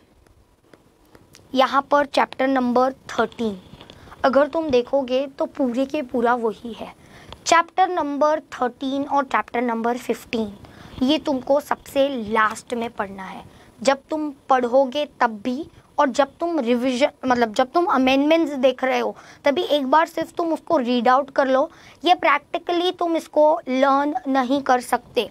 चैप्टर नंबर 13 से कोई भी क्वेश्चन बनने का चांस अमेंडमेंट इसमें नहीं है। मैंने तुमको दिखा दिया पूरे के पूरा शीट। यहाँ पर इन्होंने 5 की 5 कंपनीज दी है, उसका पर्टिकुलर कोई कंपनी का जैसे कि डाबर का हो गया और ये लोग का क्या खुद का गोल्स है, पीआई इंडस्ट्री के क्या खुद के गोल्स हैं, उन्होंने कितना अचीव किया है for all the 3 economic environmental, social and governance, उसके रिलेटेड सारा दिया जो बिल्कुल आने का चांसेस एग्जाम में नहीं है। यहाँ पर वापस से ये जो है ग्रीन इनिशिएटिव में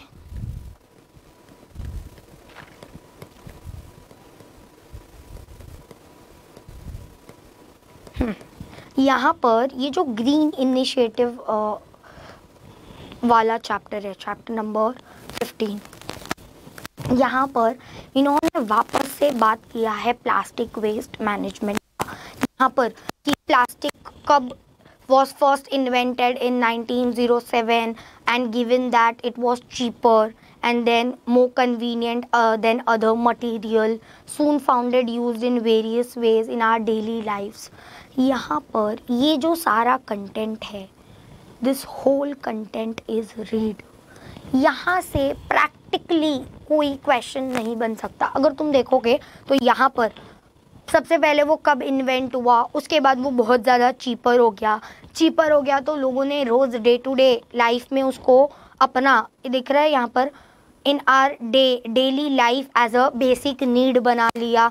today plastic is present in almost everything from our money to electronic appliances and it is used across multiple sectors including packaging, building construction, transport industries। यहाँ पर कौन से इसमें हम प्लास्टिक का यूज़ कर रहे हैं, यहाँ पर उन्होंने उसके बारे में बात किया है। यहाँ पर However, यहाँ पर क्या बोल रहे हैं, lack of sustainable plastic waste management से serious threat to our environment. Plastic ज़्यादा यूज़ करने से एनवायरनमेंट को ही सबसे ज़्यादा हार्म हुआ है और वो भी इकोसिस्टम ग्लोबली। उसके बाद plastic waste in a particular is a key contributor to unsustainable waste being generated. यहाँ पर wide scale across industry combined with a short life span of its product including single use of plastic packaging, good consumer goods, clothing, indeed plastic consumption. यहाँ पर ये तुमको दिख रहा है, ये पूरा क्या बोलते हैं, एक जनरल टाइप ऑफ इन लोग ने ज्ञान बांटा है। सबसे पहले क्या बोला कि प्लास्टिक ये साल में इन्वेंट हुआ, मतलब 1907 में उसका इन्वेंशन हुआ। उसके बाद वो बहुत ज़्यादा सस्ता हो गया। अभी वो बहुत सस्ता है तो लोगों ने उसको अपने डेली लाइफ में यूज़ करना स्टार्ट किया। अभी डेली लाइफ में यूज़ करना स्टार्ट किया तो उसके वजह से एनवायरनमेंट में क्या क्या दिक्कत आने लग गई, तो वो उन्होंने पैराग्राफ नंबर 2 में डाला है।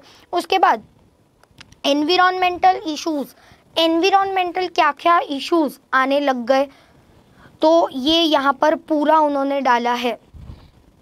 एमिशंस रिलेटेड गैसेस वाला, उसके बाद dumping of plastic waste on land makes it land infertile. यहाँ पर ये generate toxic emissions.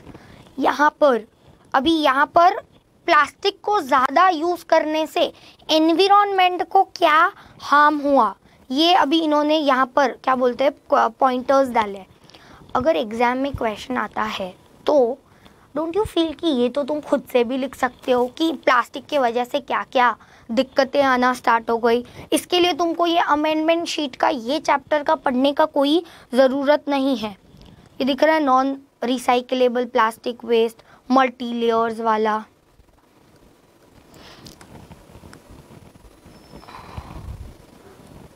garbage mixed with plastic interference in waste processing। यहाँ पर वापस से recycling industry operating in non conforming areas। यहाँ पर वापस से क्वेश्चन बनने का कोई चांस नहीं है। अभी यहाँ पर तुम देखोगे तो रेगुलेटरी फ्रेमवर्क्स क्या थे, तो यहाँ पर इन्होंने डाल दिया है 1999 का, उसके बाद इन्होंने 2011 में कुछ रूल्स बनाए, उसके बाद वापस से इन्होंने 2016 में प्लास्टिक वेस्ट मैनेजमेंट के रिलेटेड कुछ रूल्स बनाए, उसके बाद इन्होंने फर्स्ट अमेंडमेंट किया in March 2013, plastic waste management amendment rule बनाया वापस 2018 में, सेकेंड अमेंडमेंट किया अगस्त 21 में, थर्ड अमेंडमेंट किया सितंबर 21 में, उसके बाद फोर्थ अमेंडमेंट किया फरवरी 22 में, फिफ्थ अमेंडमेंट किया, फिफ्थ एंड सिक्स्थ अमेंडमेंट इन्होंने किया जुलाई 22 अप्रैल 23। Not relevant for your exam कि पर्टिकुलर रेगुलेशन में कितने बार अमेंडमेंट किया, कौन से साल में अमेंडमेंट किया, प्रैक्टिकली तुम इसको याद भी नहीं रख सकते। वापस से सेवेंथ अमेंडमेंट कब किया, एट्थ अमेंडमेंट कब किया, अक्टूबर 23, और फिर एट्थ वाला March 24 plastic waste management. Totally irrelevant content. यहाँ पर ESG का अगर तुम सप्लीमेंट देखोगे ना, तो ESG का सप्लीमेंट अगर तुम्हारे लिए कुछ ये जो 44-45 पेजेस है, इसमें से हार्डली 5 से 6 पेज ऐसे हैं जो तुम्हारे लिए रिलेवेंट है, और क्या रिलेवेंट है वो मैंने ऑलरेडी तुमको बता दिया है। उसके बाद इंडिया ने क्या की इनिशिएटिव्स लिया प्लास्टिक वेस्ट मैनेजमेंट के लिए। अभी यहाँ पर multiple uses, physical, chemical properties lead to commercial success. वापस से यहाँ पर पूरा कहानी बताया है कि इंडिया के एंड से क्या क्या इनिशिएटिव्स हुआ, यहाँ से ये भी वापस पूरा वही बताया है, उसका रूल्स का बताया है। यहाँ से क्वेश्चन आने का चांसेस एकदम ज़ीरो है, 0.0% इसका चांसेस है। यहाँ पर भी increase minimum thickness of plastic carry bag from 40 to 50। यहाँ पर ये तो याद करने वाली कुछ चीज़ें ही नहीं है। सेम यहाँ पर expand jurisdiction to bring responsibility of यहाँ पर producers, generators both in plastic waste वाला, एक्सटेंडेड प्रोड्यूसर रिस्पॉन्सिबिलिटी यहाँ पर वो पूरा डाला है। This whole concept is read. यहाँ पर ये याद भी नहीं करना है तुमको एग्ज़ाम के इसमें। Same this topic also read. तुमको खुद को भी फील आ रहा रहेगा कि यहाँ से कोई क्वेश्चन बन नहीं सकता है। अगर इंस्टीट्यूट को कुछ क्वेश्चन पूछना है तो उनके पास बहुत कंटेंट है। एक्सटेंडेड प्रोड्यूसर रिस्पॉन्सिबिलिटी, क्या उसका register eight ERP portal of government, submit their action plans, fulfill obligations for recycling, use of recycled content, reuse, end of life disposal, submit annual returns। यहाँ पर ये क्या क्या compliance करने, ये chapter number 13 and chapter number 15 का था। अभी अगर तुम इंडेक्स देखने जाओ तो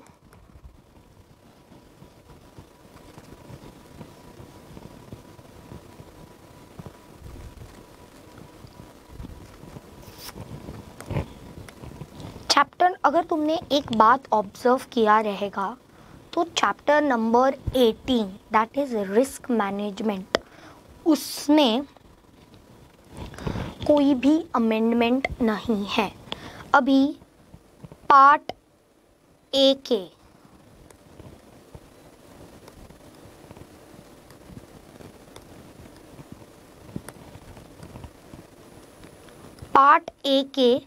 जो सारे अमेंडमेंट्स हैं उसमें से चैप्टर 1 में क्या इम्पोर्टेंट है, चैप्टर नंबर 9 में क्या इम्पोर्टेंट है, ये तुम्हारे एग्जाम पर्सपेक्टिव से इम्पोर्टेंट नहीं है। चैप्टर 1 के सारे अमेंडमेंट्स हमने अभी तक कवर किए, पार्ट ए के और चैप्टर नंबर 1, चैप्टर नंबर 9 और यहाँ पर मिसलेनियस चेंजेस में जो 5 चैप्टर्स थे वो। अभी ये एक चैप्टर जो है चैप्टर नंबर 19, चैप्टर 19 वाला जो है ये ESG रेटिंग्स के बारे में है। अगर तुमको याद रहेगा तो मैंने तुमको एक एक्सप्लेनेशन पूरा दिया था कि हाल ही में सेबी ने एक ERP रेगुलेशंस बनाया है 2023। ये तुमको याद है क्या? और मैंने तुमको बोला भी था कि मैं जो कंपनी में काम करती थी हमने हाल ही में एक लाइसेंस को ऑप्ट किया था, that was nothing but an ERP licence.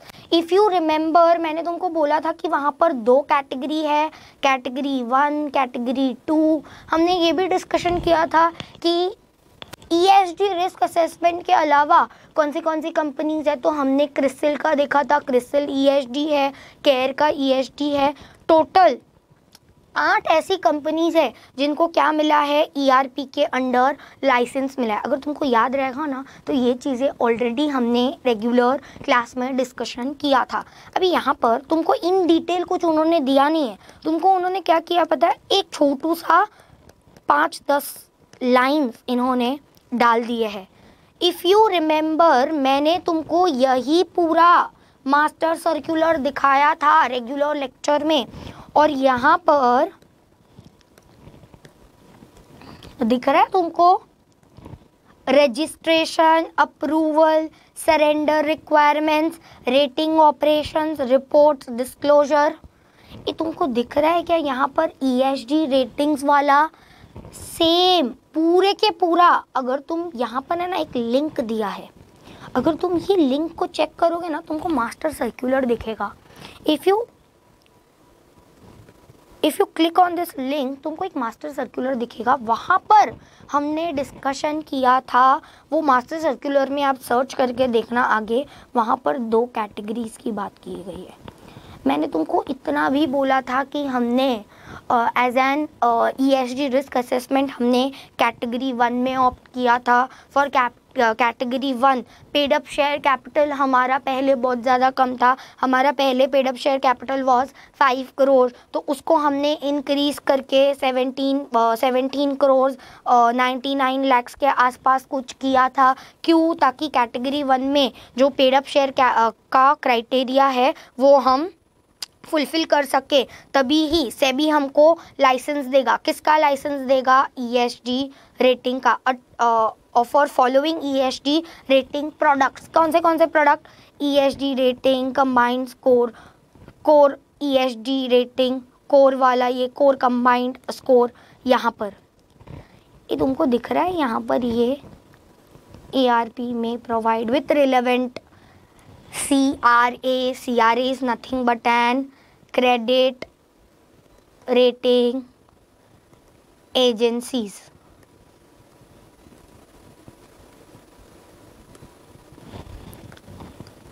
यहाँ पर 6 रेटिंग प्रोडक्ट्स, क्या 6 रेटिंग प्रोडक्ट्स रहेंगे। Incorporate the environment, social and governance aspects assigned such they allow comparison with the companies. ये तुमको अगर याद रहेगा ना तो मैंने तुमको एक और पॉइंटर भी बोला था कि हम लोग हमारी कंपनी में एक ऐसी कंपनी के पास से डेटा भी लेते हैं जो हमको क्या प्रोवाइड करते हैं, ESG का डेटा प्रोवाइड करते हैं। टॉप 1000 लिस्टेड एंटिटीज़ का हम लोग ESG के रिलेटेड डेटा लेते हैं और हम लोग उसका पैसा भी पे करते थे। इफ़ यू रिमेंबर 8000 रुपीज़ हम ईच एंटिटी का लेते थे। क्यों? ताकि अपने को पता चले कि उनका such as rating product must contain, यहाँ पर ESG का रेटिंग अपने को पता चले कि वहाँ पे ESG के कैसे क्या है। Guideline specified to rating products as detail below in this circular. यहाँ पर तुमको इन डिटेल में कुछ नहीं दिया है, बट हमने क्लास में पूरा इन डिटेल डिस्कशन किया था।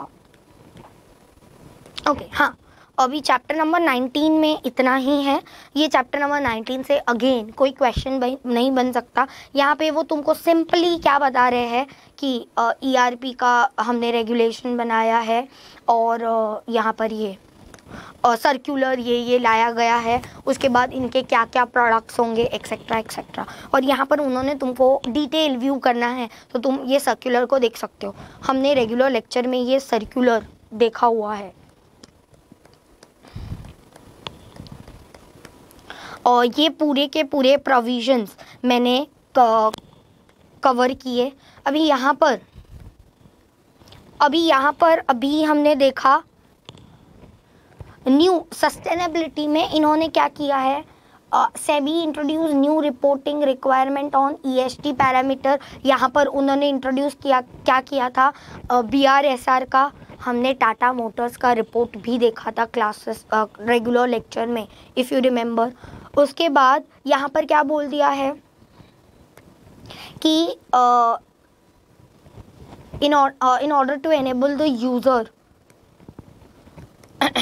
यहाँ पर इशुएंस मास्टर सर्कुलर उन्होंने ये डाला है। और उसके बाद हमको ये भी पता है कि top 1000 listed entities bye market cap, उनको क्या करना है, BRSR का रिपोर्ट जो है वो डालना है। यहाँ पर वो इंटीग्रेटेड वाला जो चैप्टर नंबर 20 है, वहाँ पर क्या बोला है कि योर 2021 जो टॉप 1000 लिस्टेड एंटिटी जो है may voluntary submit BRSR in place of mandatory BRR। हमने ये रेगुलर लेक्चर में या नॉर्मली भी हम पढ़ते हैं कि BRR जो है वो अभी डिसकंटिन्यू हो चुका है और ये वाला क्या बोलते हैं, BRSR जो है ये टॉप 1000 लिस्टेड एंटिटी के लिए, top 1000 listed entity by market capitalisation, उनको क्या करना है, BRSR करना है। और BRSR आने से पहले क्या था, BRR था।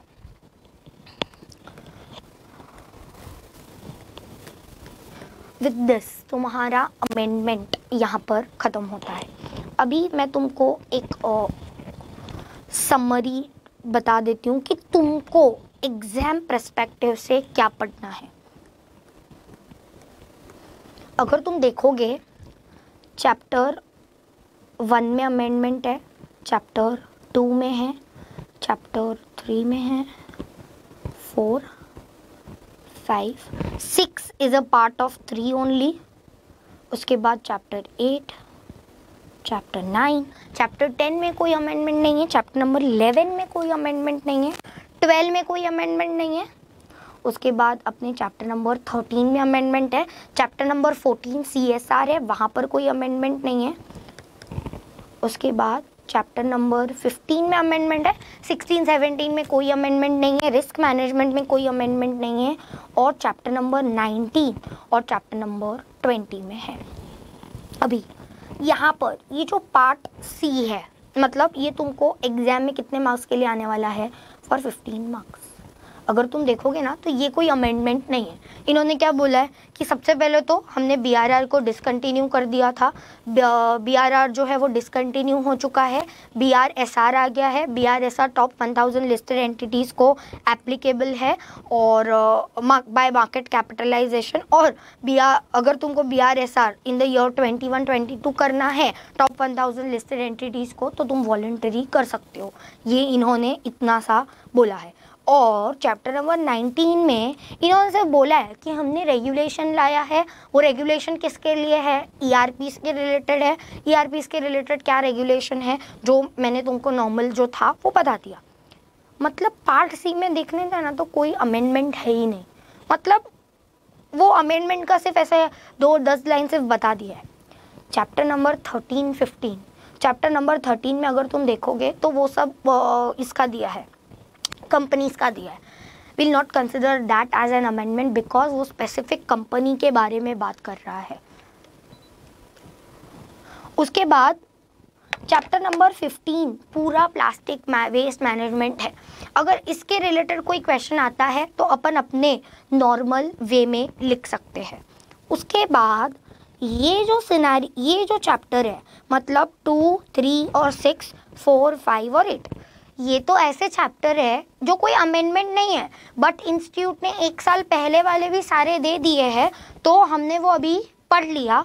तो फॉर यू, फॉर जेकेएससी के जो सारे स्टूडेंट्स हैं उनके लिए ये तो कोई अमेंडमेंट ही नहीं, ये तो हमने ऑलरेडी क्या बोलते हैं रेगुलर लेक्चर में इसको पढ़ लिया है और इसको ख़त्म कर दिया है। दो अभी जो इम्पोर्टेंट टॉपिक बचते हैं वो क्या है, यहाँ पर इन्होंने वो OECD वाले 2 डाले हैं और एक क्या डाला है, ये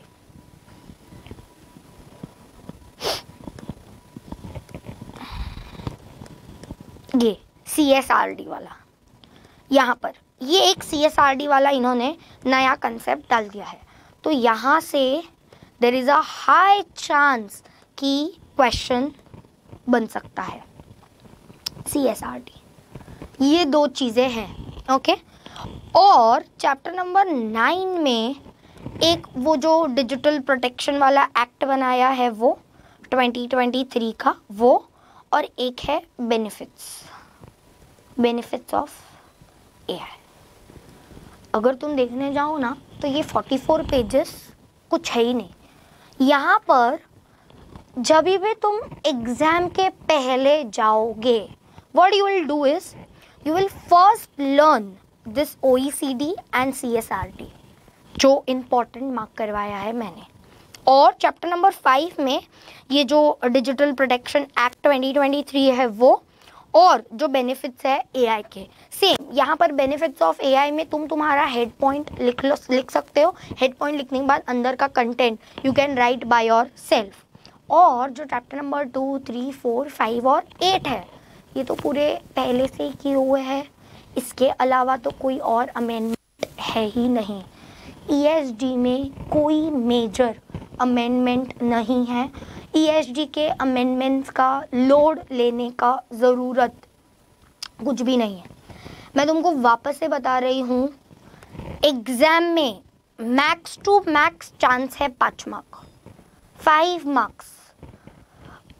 5 मार्क्स से ज़्यादा क्वेश्चन बनने का कोई भी चांस नहीं है यहाँ पर ESG के अमेंडमेंट्स में, ओके। आई होप तुमको अमेंडमेंट्स बहुत ज़्यादा क्लियर रहेंगे। क्लियर है, अमेंडमेंट्स का भी लोड नहीं लेना है। जो हमने रेगुलर लेक्चर में पढ़ा है या जो अदर देन जेकेएससी स्टूडेंट्स है, तुमने जो तुम्हारे रेगुलर क्लासेस मतलब ड्यूरे क्लासेस के टाइम पर जो पढ़ा है, या कोई सेल्फ स्टडी वाले स्टूडेंट्स है तो तुमको तुम्हारे मॉड्यूल पर फोकस करना है और तुमको पेपर जो है जून 2024 का पेपर जो है वो सॉल्व करना है, ओके। देन यहाँ पर हमारा ESG का अमेंडमेंट्स ख़त्म होता है। Thank you so much and all the very best for your exams.